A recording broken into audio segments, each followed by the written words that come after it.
بسم الله الرحمن الرحیم حامدا و مصلیا. یو محترم رور را پوښتنه کوي، وایي روژه را روانه ده، نو که سړی چیرې د خپلې زنانې سره په یو ځای کې پرېوځي او د خپلې زنانې څخه مچه اخلي، دا څنګه دی؟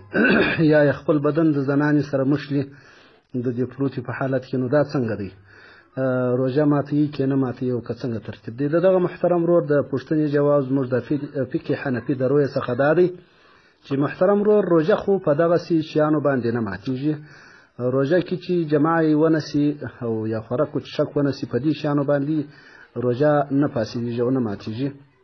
لیکن دغسې کار کول دا مکروه دی، ځکه د دې خطره ده چې داسې نه وي چې د جمعو د نوبت رانسي او یا د هغو بیا وي، نو بیا په دغسې وخت کې دغسې کول، یا د ښځې څخه مچ اخیستل، یا ورسره پرېوتل، یا غاړه ورسره غاړه کېدل، او یا ورسره بدن ورسره مشلول، دا مکروه دي.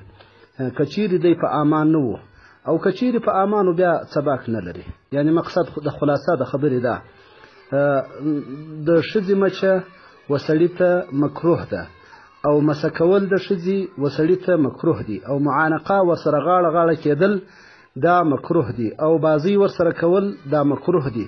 دا څه وخت ان لم یأمن المفسده، که دی په امان نه و د دې څخه چې زما سره روژه پاسېدېږي، یعنی که دی پر ځان بیرېدی چې زما سره نور هم کار خرابېږي، نو بیا دا شیان ټول ورته مکروه دي.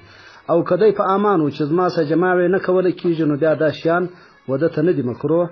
فتاوا محمودیه جلد لسم صفحه 145 باب ما یفسد الصوم ما لا یفسد، او په حواله سره د در مختار چې هغه بیا دی دوم جلد صفحه 419 باب ما یفسد الصوم ما لا یفسد، سعید ام اچ چاپاله، او دغه رقم نهر فائق دوم جلد وشتمه صفحه باب ما یفسد الصوم ما لا یفسد، امدادیه ملتان چاپاله، او دغه رقم بحر رائق دوم جلد صفحه 416 یا باب ما یفسد الصوم ما لا یفسد رشیدیه والا.